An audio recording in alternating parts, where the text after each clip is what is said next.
Hello friends and welcome to CEC lectures. I am sure everybody of you must have used certain plant-based products, and if you have paid attention to the ingredients, you must have observed that those products, plant-based products, they contain the extract of the desired plant material. Very few preparation would have the powder of the plant material, but majority of the preparation they have the extract of that particular plant. So we can say the efficacy of that product largely depends upon the quality of the extract that has been incorporated into that product, and therefore extraction, that is the method by which you prepare that extract, becomes a critical factor. Obviously, along with the extraction method or the procedure, the quality of the crude herbal material, which is the raw material, also affects the extract. But by and large, we can say the quality of the extract that is being used to prepare that product will govern the efficacy of that plant-based product. So friends, this is what I am going to talk about in my new lecture series, that is extraction of natural products. Now, before we move further into the lecture, I would just like to dwell upon that what is extraction. What do we mean by this term extraction? So, it is defined as a process that involves the separation of medicinally active portions of plant or animal tissues from the inactive or inert component by using selective solvents and standard procedures. Now, when we talk about the medicinally active portion, it means the chemical constituents that are present in that particular plant material. And we know that these chemical constituents are basically responsible for the therapeutic or any kind of biological activity of that particular plant. And the inactive or the inert component is nothing but the plant matrix or the plant material from which we have to extract out those chemical constituents. So any standard procedure or a solvent that is used in that particular method will help in extracting out those chemical constituents.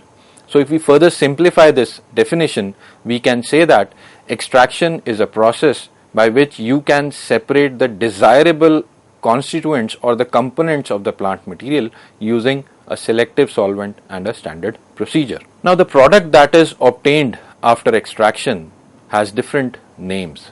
Sometimes it is known as extract, and extract can be either in the form of liquid or it can be in the form of a semi-solid material, which is sometimes known as pillular, and extract can be fully dried either through utilization of vacuum or under freeze drying conditions, and then we get a powdered material. If you are using decoction method to prepare the extract, the resultant extract we call it as decoction. Similarly, tinctures we can obtain. If you are using infusion method, the product or the extract which we obtain is known as infusions. But all these terms or all these products, they have a common name which we call them as galanicals, and the name was given to honor a famous physician, that is Galen. Now, there are certain terms that are frequently used in the extraction, and these are the menstruum.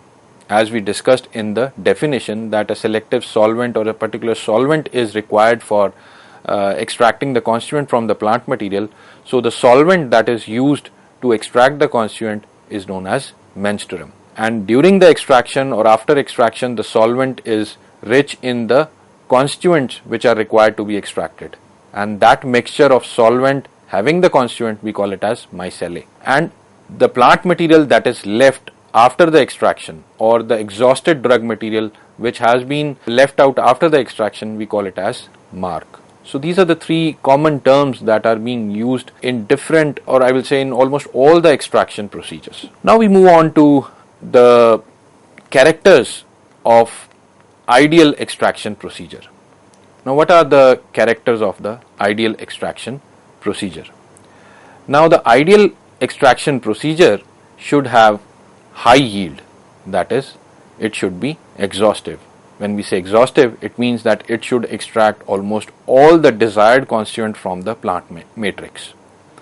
Then it should have high selectivity, and selectivity means that it should selectively extract out the desired components, because plant matrix itself is a very complex matrix and it contains hundreds of chemical constituent or molecules in that matrix, and out of those 100 we require say 20 chemical constituents or the molecules that are responsible for the biological activity of that plant, and the 80 may hamper the biological activity, they may decrease the activity of that particular extract. So therefore whatever extraction procedure is being used to extract that plant material, it should be selective for those 20 chemical constituents. Though it is not possible to completely avoid the other 80 constituents, but whatever method we are using, that should focus upon those 20 chemical constituents. So it should have a high selectivity. Then the method should not affect the constituent, because we are extracting the plant material for its constituents, and if those constituents are affected during the extraction process, whole of the labor that has been put in goes waste. Because it has been observed that in certain methods high temperatures are used and they have a derogatory effect on the constituent that are present. Some methods they change the chemical nature of the constituent, they isomerize the constituents, and we know that if the constituent get isomerized, the new isomer may not have the biological potency as the original component had. So the extraction method should not have any kind of negative effect on the nature of the chemical constituent. Method should be simple and reproducible. So when it comes to the industrial level or laboratory level extraction procedures, the method should be quite simple so that everybody can easily use that method. And when we talk about reproducibility, it means that whosoever uses that method, wherever he or she uses that method, he or she should get almost similar kind of results under the ideal conditions. The method or the instruments that are being used during the extraction process, they should be compliant to upgradations or hyphenations or modifications, because we are living in a technological world, and with passage of time, technology is improving day by day. So whatever method we design, whatever instruments we design for that particular extraction, they should have the capacity, they should have the capability for the future modification, so that whatever cost is being put in should justify. Because after some time, if another modification comes into the market, we should be able to imply that modification into the available equipment, available instruments. The process should be economical. Whenever the extraction process comes into the purview of the industrial scenario, then that method should be quite economical, because every industry looks for economical procedure without compromising the extraction efficiency. So the method should be economical. And last but not the least, it should be environmentally safe. And not only environmentally safe, but it should be safe to the person who is using that method, who is working on that method. Now, as we discussed that solvents are used in extraction. So what are the characters of a good solvent or the menstruum? Now, before we move on to the characters, we know that if you want to extract a particular constituent through a solvent, then that constituent should be soluble in that particular solvent you are using. So first and the most important character is the solubility of that particular solvent. The solvent which you are using for extraction should have a good solubility profile. It should solubilize the desired constituent that are present in the plant matrix, and then you get the desired extract or the extract of high quality. The solvent that you are using should be specific. It should have high specificity, and I have touched upon the specificity when we were discussing about the character of a method. So same is the case in the solvents. The solvent which you are using for extracting a drug should be specific. It should dissolve the desirable constituent and leaving behind the non-desirable constituent. The solvent should have good volatility, because once the extraction is complete, you have to evaporate the solvent. You have to concentrate the extract. And if your solvent is having good volatility, obviously the concentration process will be rapid. Less amount of energy will be required, less amount of time will be required to concentrate that extract, that is to evaporate the solvent. So solvent should have good volatility. Then high recovery solvents should be used. Say if you are using 10 liters of solvent to extract 1 kilogram of drug, and once the extraction is complete, now you want to evaporate the solvent under vacuum. And when you evaporate the solvent under vacuum, its vapors are condensed and the solvent is recovered.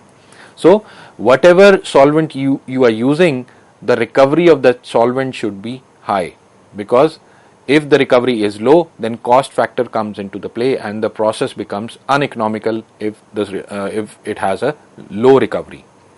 Then the viscosity of the solvent should be low, boiling point should be low, and flammability should be low. Now when we talk about the low viscosity, it means low viscous solvents will easily penetrate into the plant matrix. When they easily penetrate into the plant matrix, they will easily extract out the constituent from the plant matrix, in comparison to solvents which are viscous, because we know that viscous solvents, they have difficulty in penetrating the plant matrix, and when they have difficulty in penetrating the plant matrix, we have to increase the time of extraction to get the desirable results. And when you increase the time, obviously the whole process become uneconomical when we talk about the industrial perspective. So the solvent should have low viscosity or optimum viscosity so that it can easily penetrate into the plant matrix and extract out the desirable constituent. Then it should have low boiling point. When we talk about boiling point, it means it should have good volatility and it should be easily recoverable. Low flammability, it should not get flammable under the laboratory conditions, because that will cause another process hazard that has to be avoided while dealing with the organic solvents. The solvent should not have any reactivity with the desired compounds or the compounds that are present in the matrix, because it has been observed that certain solvents, they tend to isomerize the desired compound. They change the chemical configuration of the active chemical constituent, or they cause hydrolysis of the active chemical constituent. And once this change in the chemical nature of the constituent happens, this will have a direct impact on the biological activity or the therapeutic efficacy of that particular extract. The solvent should be economical. Obviously, when we are dealing with the bulk of the drug, say you want to extract out, say, 100 kg of the plant material. So if you are using solvent which is very costly, then you will not justify the cost that is involved in extracting out the plant material. So one has to be very careful when they are deciding upon the type of the solvent which you have to use while extracting the plant material. So bottom line is, the solvent should be economical. And last but not the least, it should be environmentally safe and non-toxic to the user.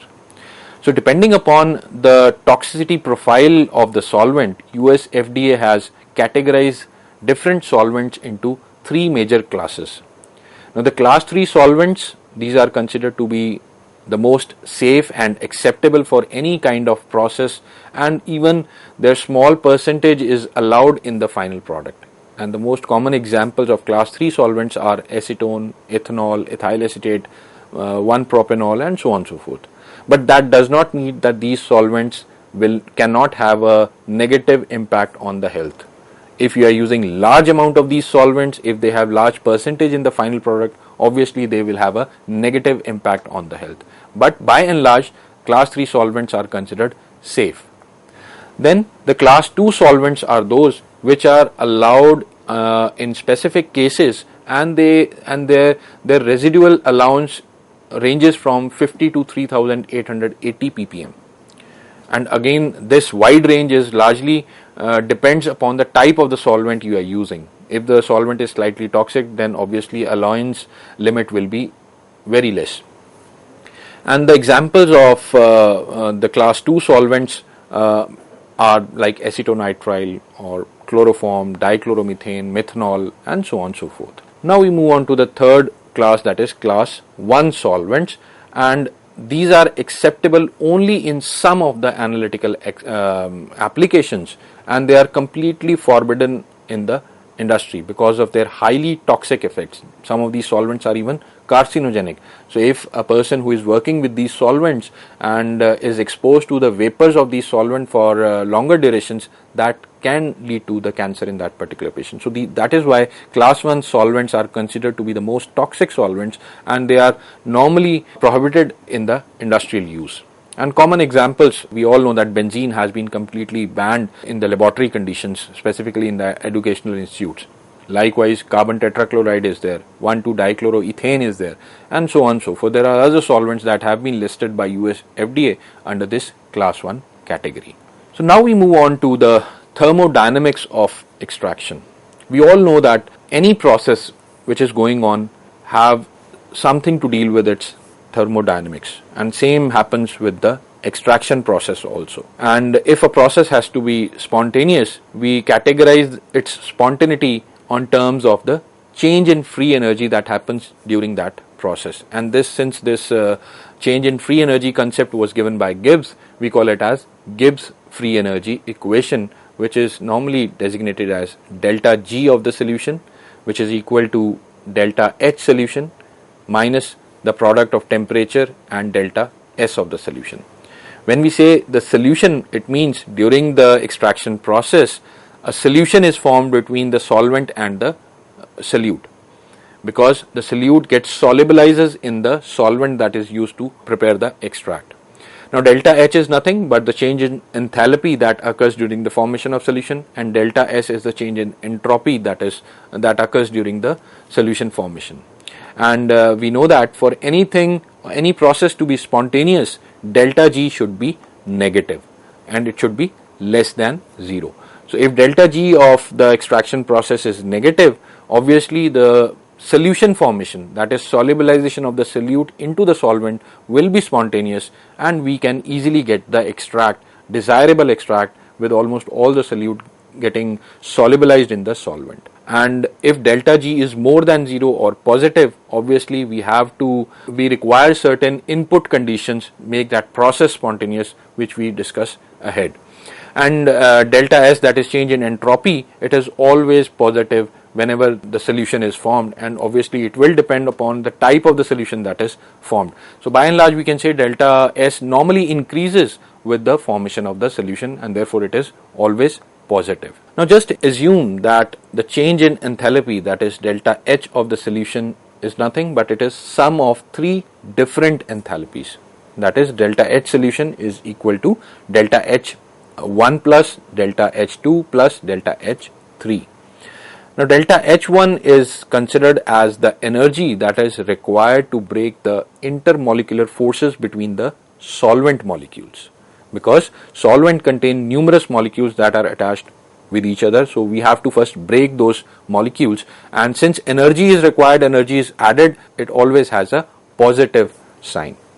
Delta H2 is nothing but the energy that is required to break the intermolecular forces between the solute molecules which we want to extract, because if there is a solute-solute interaction, that will affect the efficacy of the overall extraction procedure, because the solute-solute interaction will cause hindrance in their solubilization into the solvent.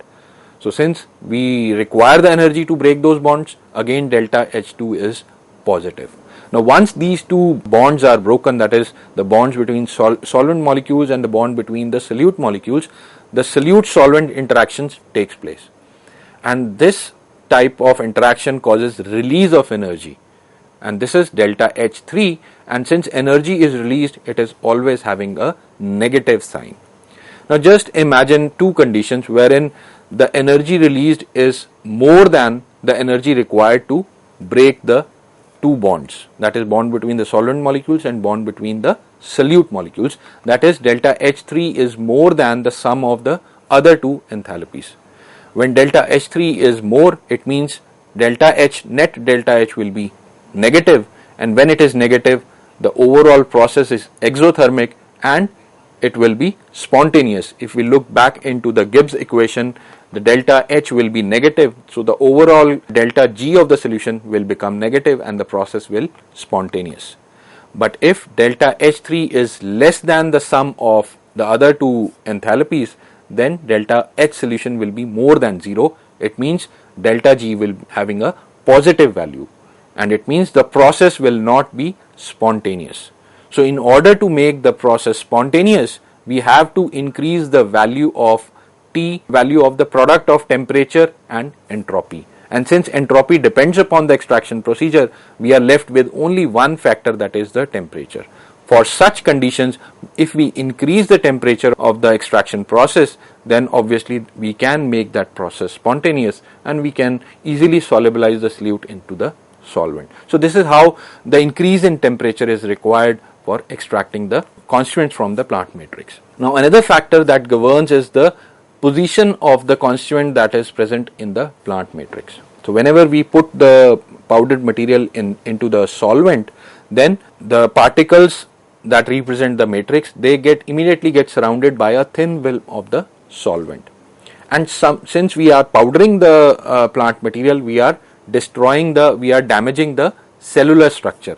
And this partial damaging of the cellular structure allows certain solute molecules to enter into the thin film that forms around the powdered particles.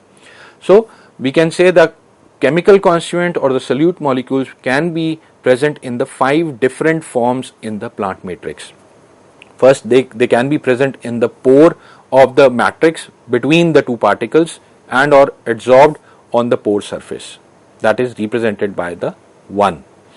Then these particles or the solutes can be adsorbed on the surface of the matrix.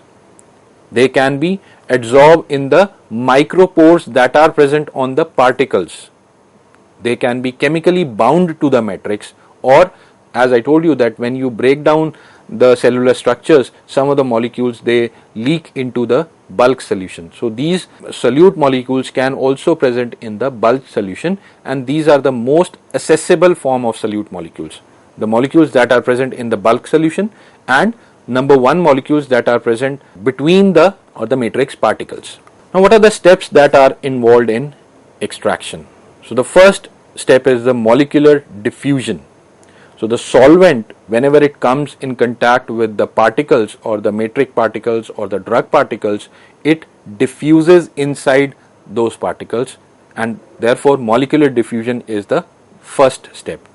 Then second is the desorption. Desorption of compounds or the solute molecules that are adsorbed on the surface of the matrix or onto the pores of those matrix. So the solvent that diffuse inside the matrix, that will cause the desorption of the particles. Now this desorption of the particles will cause the solubilization of the drug molecules into the solvent, and this will cause the breakage. This happens after the breakage of the chemical bonds between solute molecules and the matrix. The third is the solubilization. So once the solute molecules are dissolved from the matrix surface or the matrix pore, they get solubilized into the solvent. Now once they get solubilized into the solvent, the concentration of the solutes in the solvent which is present inside the matrix increases in comparison to the solvent that is present outside the matrix. So this creates a concentration gradient between the solvent that is present in the matrix vis-a-vis to the solvent that is present outside the matrix, and therefore the next step is diffusing out of those solute molecules, because their concentration in the solvent is higher inside the matrix in comparison to the solvent that is present outside the matrix. So these solute molecules diffuses out of the matrix and enter into the bulk solvent. And the last step is the convection, wherein because this diffusion of the solute molecules into the solvent first enter into the stagnant film that is formed outside the matrix, and from the film it has to be transferred to the bulk solvent. So this last step, convection, transfer these solute molecules from the stagnant film into the bulk solvent, and this is how the whole solute that are present in the matrix are extracted out from the plant matrix. Now we understand how this concentration gradient helps in extraction of the solute molecules. We know that the compound, say for example X, you want to extract out, and the amount of that particular compound is present in 2 phases, that is the plant matrix and the solvent. Now the transferring, as the concentration gradient has been developed, so this transfer of solute from the plant matrix into the solvent will occur only till the equilibrium is attained. That is, the concentration of solute in matrix is equal to the concentration of the solute in the solvent. Once this equilibrium is attained, this process stops. and this concentration gradient will largely depend upon the partition coefficient of the solvent, and which is expressed by the equation Kd equal to the ratio of the solute present in the solvent to the ratio of the concentration of the solute that is present in the matrix. So higher the partition coefficient, more amount of solute will be present in the solvent, that is more amount of the solute or the compounds can be extracted from the matrix. So the bottom line is the solvent should have a good partition coefficient, vis-a-vis the solute molecules should have good partition coefficient with respect to that solvent.